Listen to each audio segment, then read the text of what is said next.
Awesome. We're here with Dan Lee. How are you, mate? Yeah, really good. Thanks, Jacob. Thanks And for having me, mate.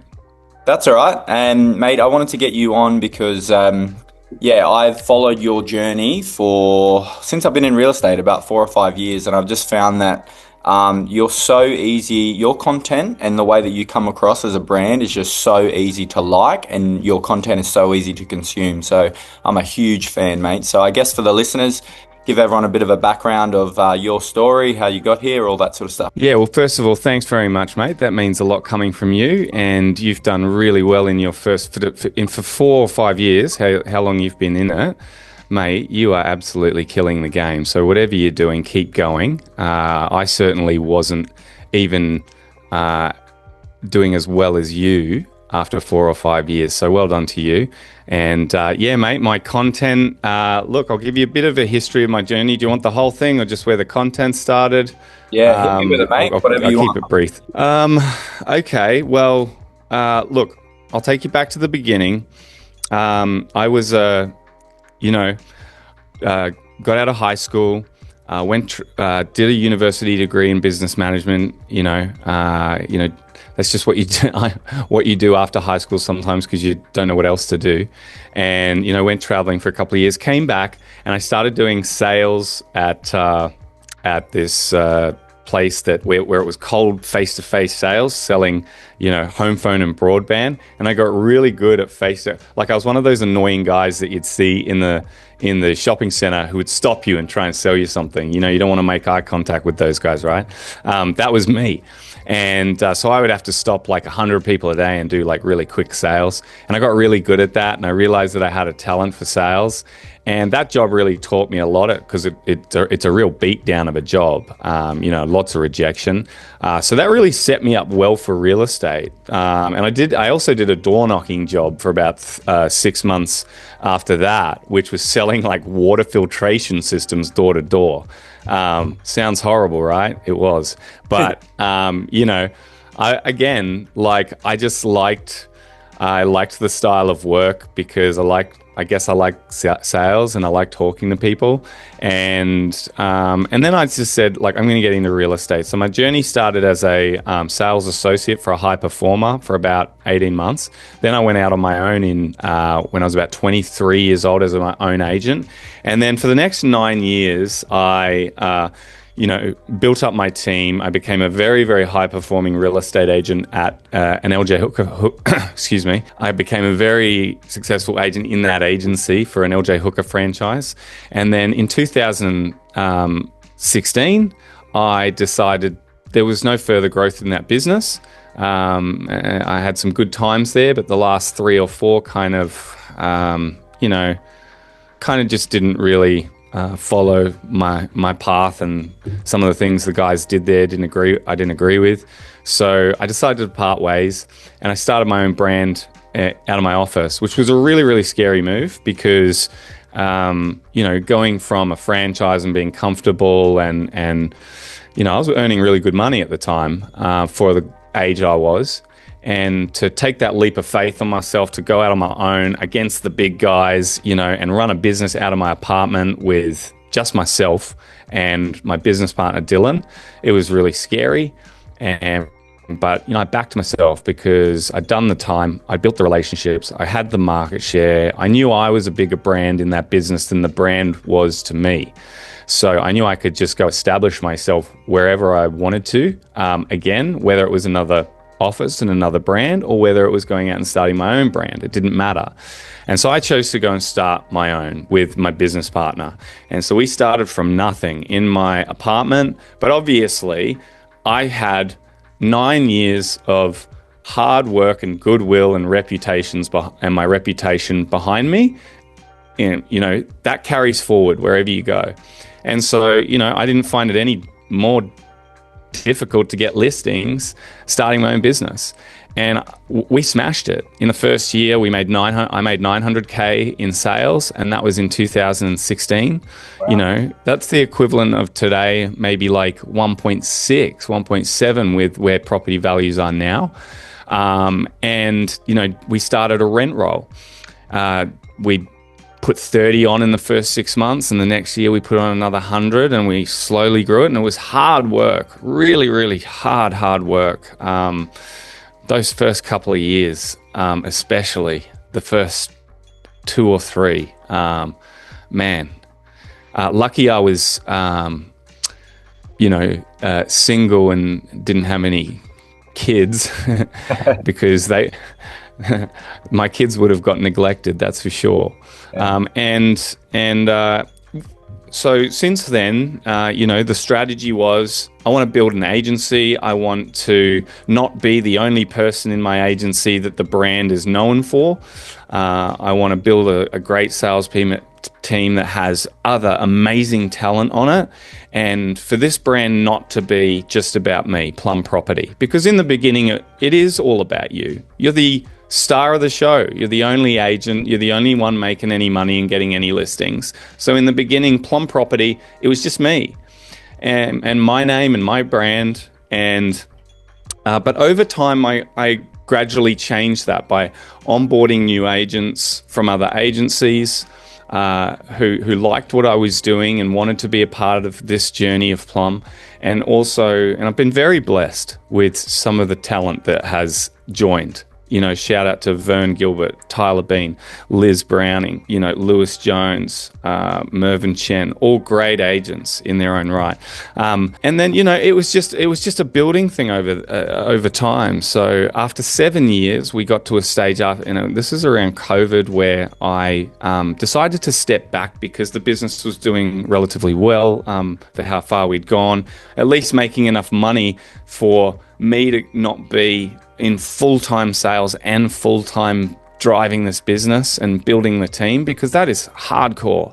It's really, really hardcore. And any selling principal out there that is doing, 80 to 100 deals a year and building a team and building a rent roll and doing all of it successfully, hats off to you, because it is a bloody big job, right? And I knew if I was going to continue just being in full-time sales, then it would never, I'd probably hit my limit and never get past a certain point. So I decided in 2022, what's a way that I can grow this business and help Plum as a group to expand either locally, geographically, into just bigger in the state or even bigger nationally.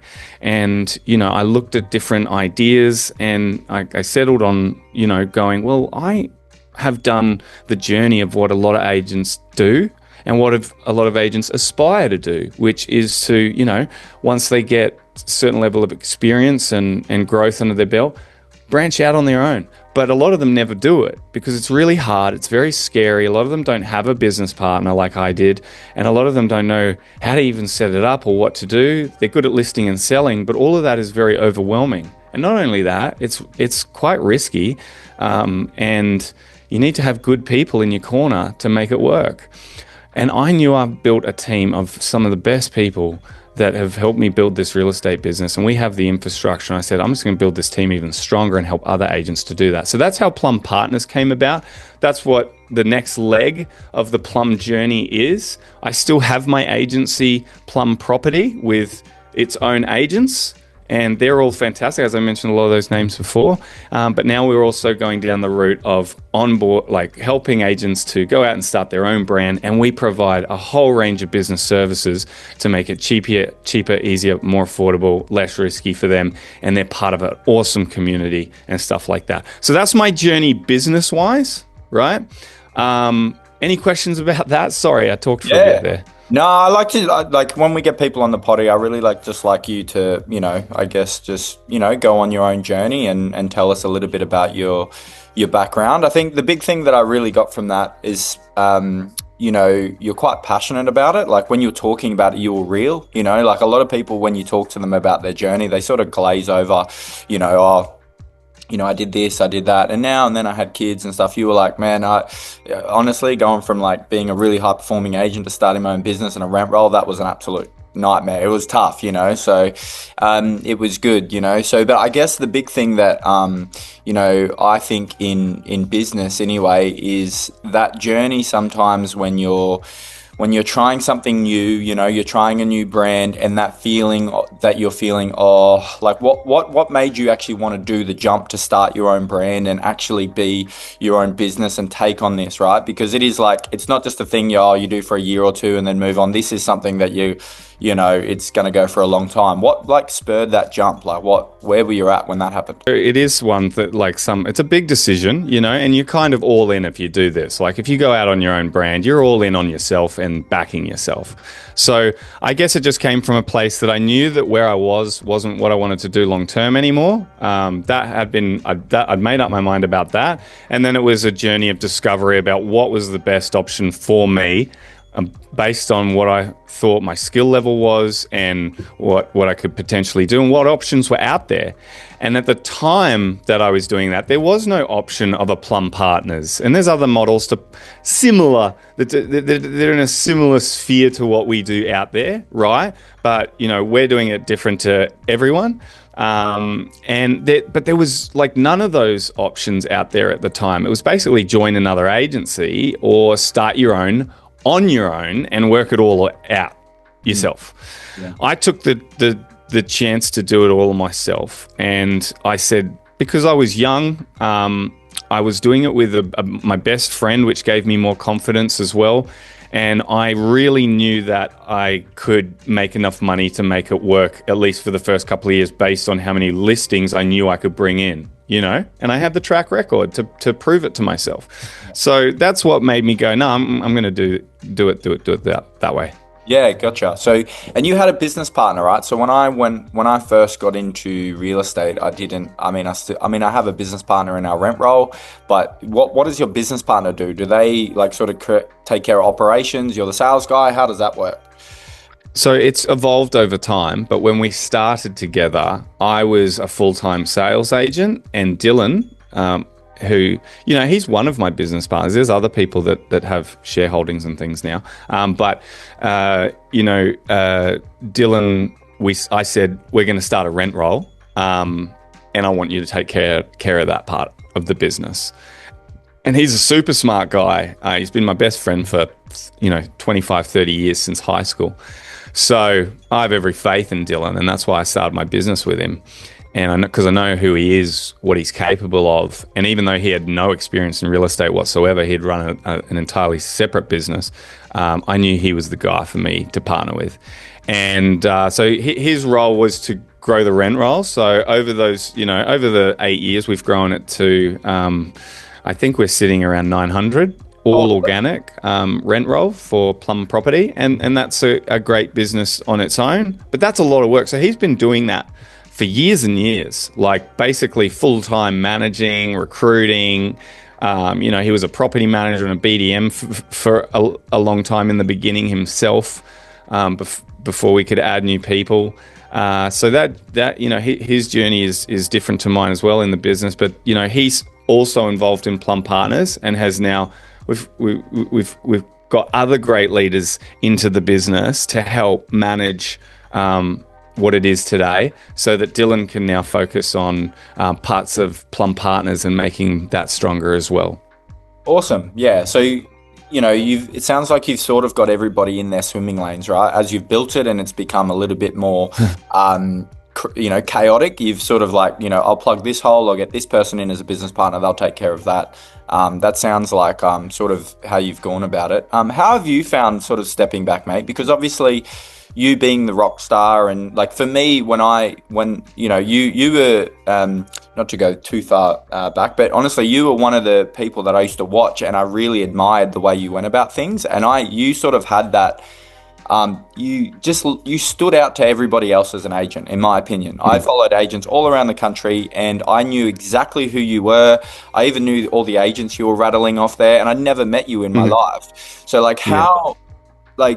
I guess on social media, I didn't really think there was anyone that did it like, not to sort of pump your tires up, but I didn't really think there was anyone that did it like you, where you come across really authentic, totally different, and you were genuinely funny on some of your videos. Like I would almost like get home from work, and I wasn't in real estate at that time, and I would just scroll through your videos. There wasn't so much reels and stuff. But how did you go from being that rock star? You're making all the commission. It's coming into saying, you know what, I'm actually going to build this. I'm going to build this brand now, and I have to step back. Like psychologically, what was that journey like? Yeah, great question, and thanks again for the compliments. I'm glad you've got that you liked my videos, and I guess that all started with just being authentically me. I'm not a. I'm. I guess it's a gift. It's a gift from God that I'm not afraid to be in front of a camera. Okay, and many people are, and that's a challenge for them. For me, it's never been that difficult, and I enjoy it. And I'm not. I'm not scared to be a bit of a goofball and have a bit of a laugh. I think that actually shows a different side to you, other than just the, you know, business, real estate, sold, slick, best price ever kind of, that's what everyone's always going for. This is just showing like a human side. Humor to me is such a great part of life. I love to laugh. I love making other people laugh, and it made me enjoy doing property videos and things more. And yeah, I guess it just started as a bit of a. I didn't go down this strategy of going, I'm going to be this funny guy and I'm going to blow up my, Instagram and get really popular in real estate from funny videos. It kind of just naturally happened. I guess I was already doing like sort of videos first when videography even first came out, which was probably like 2013 to 15. You could, hire a videographer, and we would really just put our videos on realestate.com, right? So you'd put them on YouTube, they'd go on realestate.com, and the only people that would see the property videos were people who were on the listing on the portal and would click on the video and watch the video. So how big is that audience? That could be 500,000 people if you're lucky, and even all the people who look at the property might not watch the video. So, but people started like noticing and coming to my open homes and going, I watched your video, it was really good. And back then it was like, they were so lame. Like if you see my first ones, I was just doing a regular property video, but I would do one little joke in it or something. And, I look at them now and go, oh God, cringe. But it was, no one else was doing anything like that. And so people started telling me at the open homes, I really like that. I really like that. That was cool what you did. And so that sort of feedback encouraged me to go, no, people do like, being a bit different in these. And then one year I went to ARIC in 2016, and it was really social media hyped, the whole ARIC conference. Maybe it was 2017. And the whole ARIC conference was really about, you got to be on social media. They've pulled it back massively now. But that particular year, they were like, do it. And then other people were saying, man, you should post your videos on Facebook and Instagram more. And then Facebook came out with, advertising through a business account. That was only around 2015, 16. So then I just upped the ante at that point, and I said, all right, I'm going to make these videos and I'm going to charge sellers a budget to boost these funnier style videos on Facebook around my areas and whatever.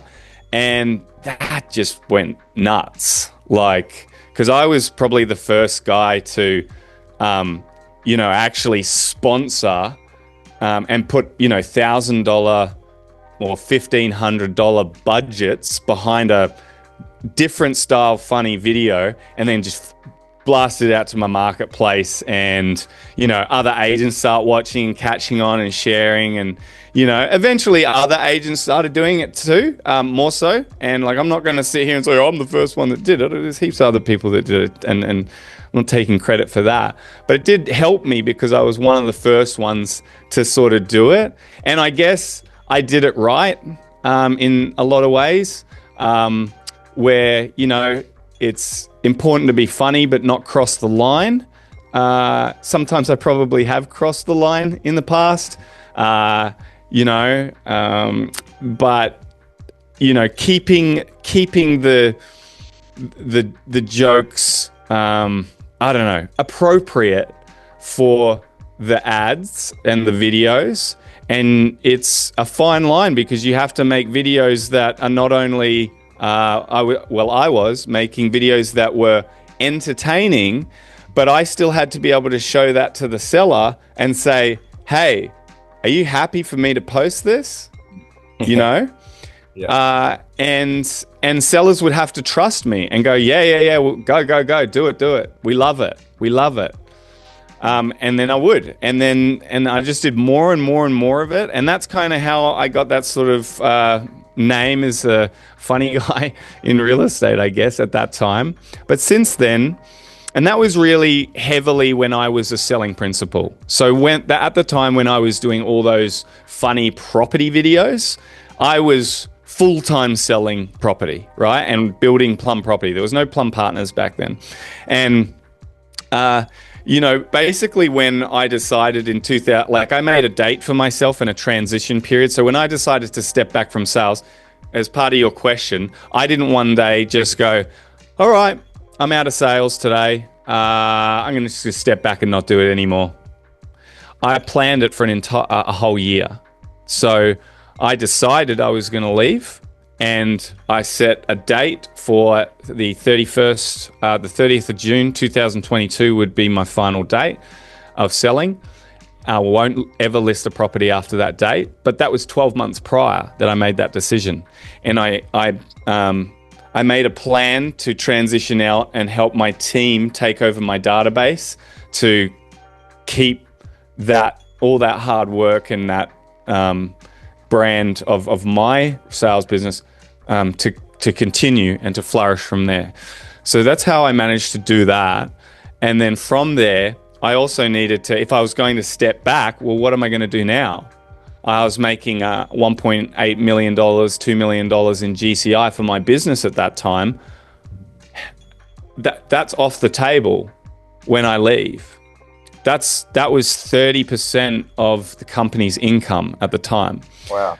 So that's a big step back. So what am I going to do? I can't just step back and do nothing.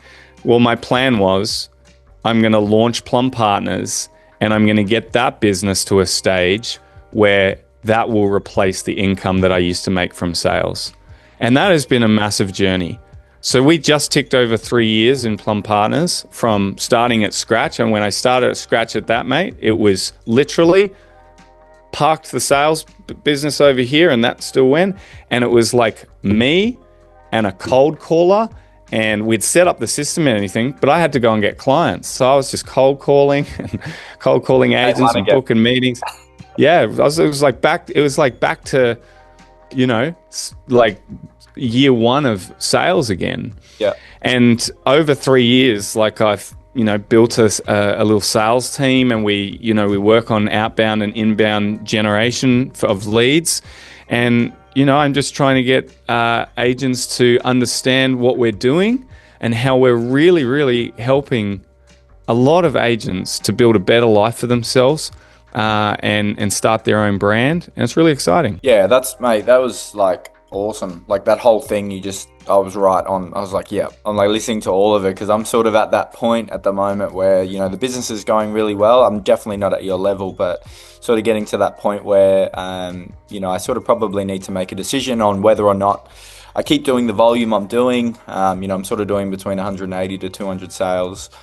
So whether or not I keep doing that volume and, just, ride it off into the sunset, or step back and bring through, a whole bunch of agents, which I think you put it really nicely, but it's a scary prospect. Like 30% of your income of your business is super scary, especially when there's like, I think the big thing that I'd battle with is like there's such a safe place there for you. There's such a safe place, especially when you're the lead agent and everybody's just listing with you. The listing presentations are not easy, but they're very like, what's coming. The objections, exactly how to handle them.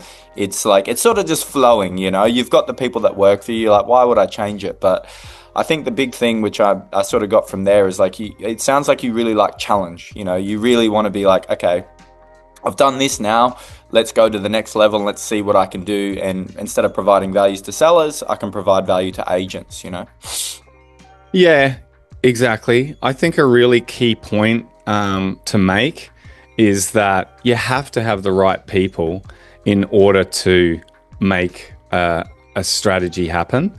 So, in your position, you're doing, did you say 180 to 200 sales yourself in your own Athlete, sales team? athlete agent. Yeah. Yeah. That's like that. Those numbers are insane. Like those are insane numbers. You're doing way more than I ever did. I think my best year I did 90 deals. They were probably higher value, a little higher value because I'm in a different city of higher value. But that's a lot of hard work. For you to transition out of that, it's definitely possible. Right now, you're making really, really good money. You're obviously a very important part of that sales team, that brand, that business. And there will be a way for you to eventually maneuver your way through the business to do other things that you want to do and grow the business in other ways. But it takes time, and you just need to sort of work out what's the strategy. How am I going to do that? And what are the people that I need that are going to help me to get there? Yeah, that's yeah, it's awesome.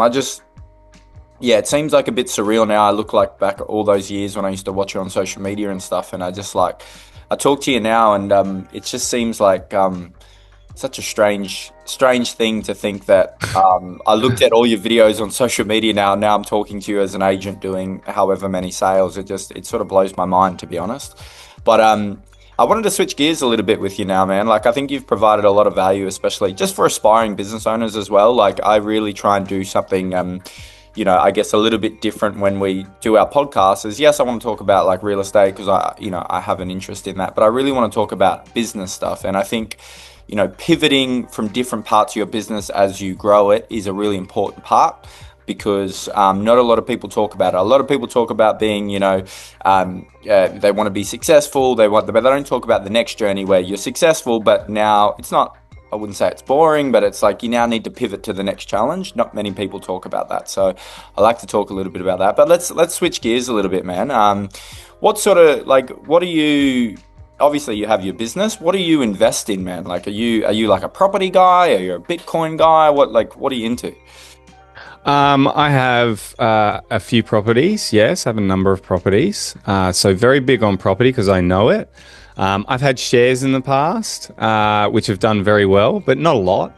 I find I just don't have enough time to invest in researching, and it's kind of boring to me. So I know that, shares might be something I do more of down the track, but mainly property and investing in my business have been my two biggest investments. And yes, I do dabble in cryptocurrency. Yeah, nice. Yeah, I'm going down that rabbit hole at the moment, and it's like I'm down there at the moment, so I'm deep at the moment. So I'm just Yeah, like, yeah, oh. yeah. So I like to have a dabble. But you got to be very careful, obviously. yeah, absolutely. What about your personal life? So you've got it seems a bit, social media is so weird. You feel like you almost know somebody, which is like really strange. But obviously you had a baby not long ago, so Yes. you got one child, obviously a wife. I've got a, yeah, yes, I have. I have my partner Jenna. We're not married yet. We should be. I guess I did it in reverse. I had the kid first. And my daughter, she's 2 years old. Soleil, she's beautiful. That's awesome, mate. So how do you, obviously, with what you do, you're pretty like easy guy, laid back sort of guy, but you would have a really sickening work ethic, I'd imagine, to get to where you're at. How do you sort of manage both of those, mate? Because obviously trying to be a dad and run this thing, obviously it's your passion. Do you have like a set calendar, like this is when my family time is? How do you manage? Oh, mate, we're all trying to work out how to manage that stuff as best as we can. I'm not perfect. It's the hardest thing in life is getting perfect balance, and it's what we're all chasing. Perfect balance. We're all chasing happiness, and what is happiness to you might be different to other people, but to me, happiness is being financially well off enough to look after myself, look after my family. And in recent years, I've just, I'm in my 40s now. I'm 41, so like just really upped my my health goals, how I look after myself, You know, I've always been relatively fit and healthy, but I've taken that more seriously since I turned 40. And I'm at the gym pretty much every morning at the moment. I'd say 6 out of 7 days every day. And I play basketball on a Thursday night. So health and fitness, definitely important. Eating well, obviously important. So I try and eat healthy lunches every day. I try and have smoothies and vitamins and things in the morning after the gym. I do cold plunges in the winter. I don't have a cold plunge, but I just jump in my pool.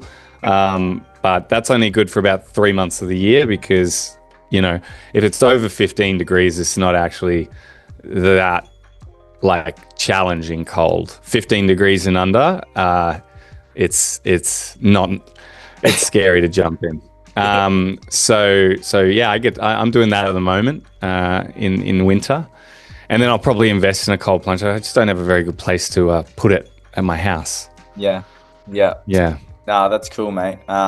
It's awesome that I'm big into the gym as well. Like I've noticed that if my gym and food, there's like a direct correlation between my business and my health and fitness. So if I have both of those running, it's almost like it doesn't take care of itself, but it's almost like 80% of the way there with my business because my energy's good.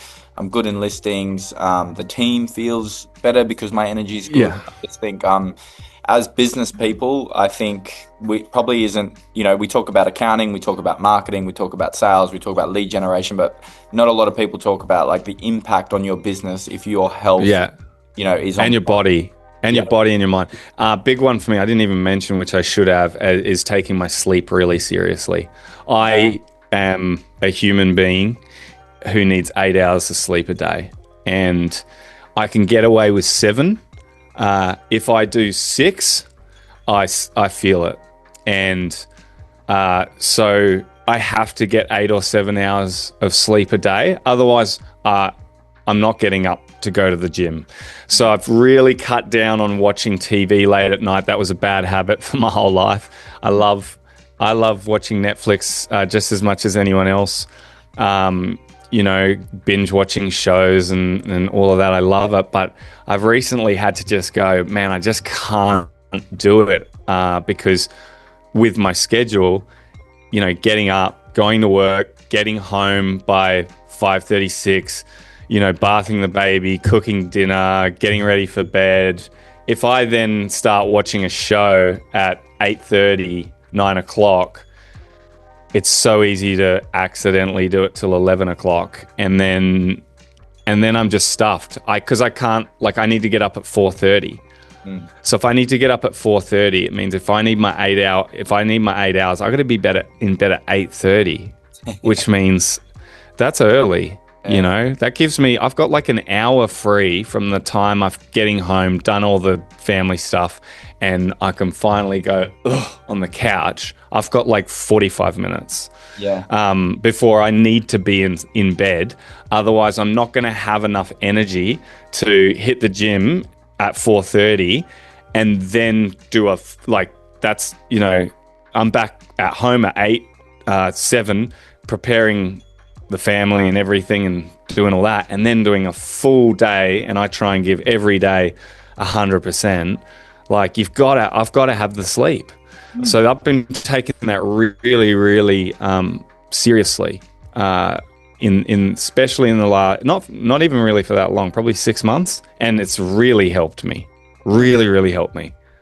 Yeah, that's awesome, mate. Like I think that honestly this last sort of 5 to 10 minutes just talking about all these little bits of these topics.